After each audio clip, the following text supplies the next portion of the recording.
Hoje a TV Jornal da Cidade Online conversa com Adolfo Saxida, secretário de Política Econômica do Ministério da Economia. O Brasil está saindo de um buraco, né, depois do estrago feito pelo regime lulopetista, e agora quando a gente começa a se recuperar, veio essa pandemia. Quais medidas econômicas o governo federal está tomando nesse momento de crise? Olha só, o governo federal tem um lema: nenhum brasileiro vai ficar para trás. Então, nós fizemos várias divisões ao longo tanto da população como das empresas brasileiras e estamos endereçando cada medida para ajudar um segmento da população. Nós temos agora, por exemplo, o auxílio emergencial para os informais. Esse programa é um programa de 100 bilhões de reais que vai dar 600 reais para cada brasileiro que estava precisando. Nas palavras do ministro Paulo Guedes, é aquele brasileiro que sempre trabalhou, nunca dependeu do Estado e agora, por causa dessa crise, está precisando de ajuda. Então, está recebendo ajuda. Estamos desenhando também programas para ajudar as empresas a continuarem funcionando. Por quê? Porque se as empresas quebrarem, acabam os empregos também. Então, nós temos um amplo conjunto de medidas ajudando principalmente quem mais precisa nesse momento. O Banco Mundial elogiou a medida tomada pelo governo brasileiro de reduzir a alíquota do imposto de importação de artigos utilizados para combater a disseminação, né, da Covid-19, como o álcool em gel, as máscaras faciais. O senhor poderia comentar um pouquinho sobre isso? Sim, a nossa área internacional está extremamente atenta. Abaixamos todos os impostos de importação para que todos os produtos necessários cheguem rapidamente aos hospitais e aos médicos brasileiros. Além disso, você tem vários ministérios, por exemplo, da infraestrutura, saúde, todos trabalhando de maneira coordenada para receberem o material médico e distribuir rapidamente para todas as cidades e municípios brasileiros. Antes da pandemia, secretário, o senhor comentou em uma entrevista para a TV Jornal da Cidade Online que os governos anteriores, ao invés de construir hospitais, eles construíram estádios de futebol, né? Sobrou para o governo Bolsonaro corrigir todos esses erros, não é mesmo? Infelizmente, os erros do passado estão aparecendo agora. Imagina o que você podia fazer com 2 bilhões de reais. Aqui em Brasília, foi feito um estádio de futebol que, honestamente, serve para quase nada. Você criou estádios de futebol em lugares que nem campeonato tem, que não tem nada lá.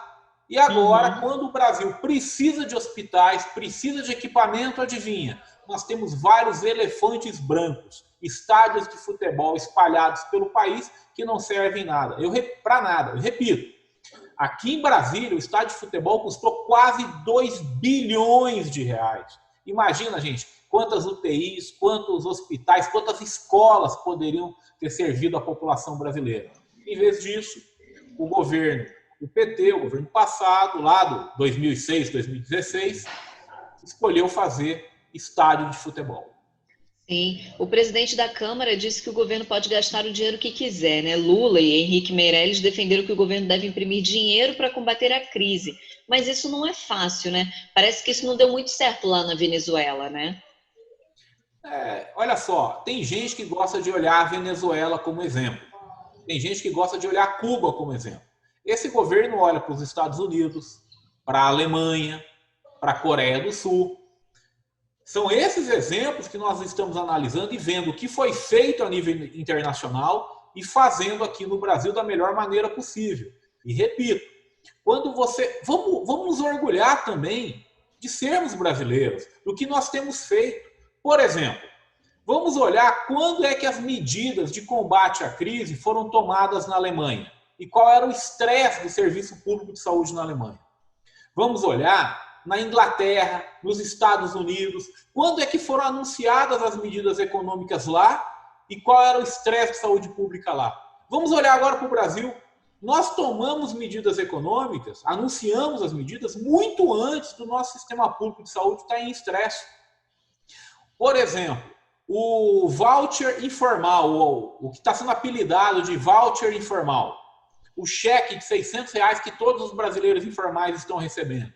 Olha só, O Congresso aprovou isso na segunda-feira da semana passada. O governo sancionou a lei na quinta. Hoje, uma semana depois, já tem gente recebendo dinheiro. Nos Estados Unidos, está levando mais de um mês para o governo conseguir pagar as pessoas. No Brasil, entre o Congresso aprovar, o presidente sancionar e o dinheiro chegar na conta dos informais, 10 dias. E nós vamos continuar pagando ao longo de abril, maio e junho. Então, algumas críticas são justas e nós vamos ouvir porque nós queremos melhorar. Agora, o nosso governo agiu de maneira muito rápida e eficiente ao prenúncio dessa crise. Sim, e secretário, não existe comprovação científica que a quarentena horizontal total seja a melhor alternativa para conter o vírus, né? Mas vemos governadores fechando os estados, parando a economia. No final das contas, quem vai pagar essa conta se o Brasil quebrar? Bom, primeiro a gente tem que ressaltar que todos estão querendo fazer o melhor pelo nosso país.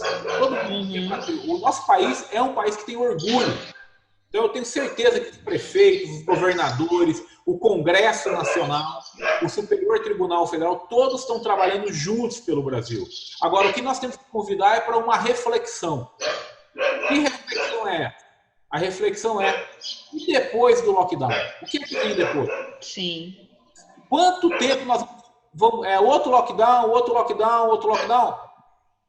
Então eu convido a todos à reflexão. O que é que vem depois do lockdown?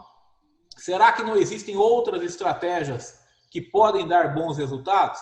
Mas, de novo, vamos esperar a orientação dos especialistas na área de saúde e a nossa função aqui no Ministério da Economia é, o dia que se achar que o presidente da República, os governadores, os prefeitos acharem por bem ir para outra direção, a nossa função é estar aqui preparado para ajudar o nosso país. Tá certo. Esse, então, é o recado que o senhor gostaria de deixar para o povo brasileiro, né? Isso. O recado que eu deixo para o povo brasileiro é muito simples. Nós vamos sair dessa mais fortes e mais unidos. Obrigado, pessoal. Com certeza. Muito obrigada, secretário, pela entrevista. Eu sou Camila Xavier, direto de Brasília, para a TV Jornal da Cidade Online.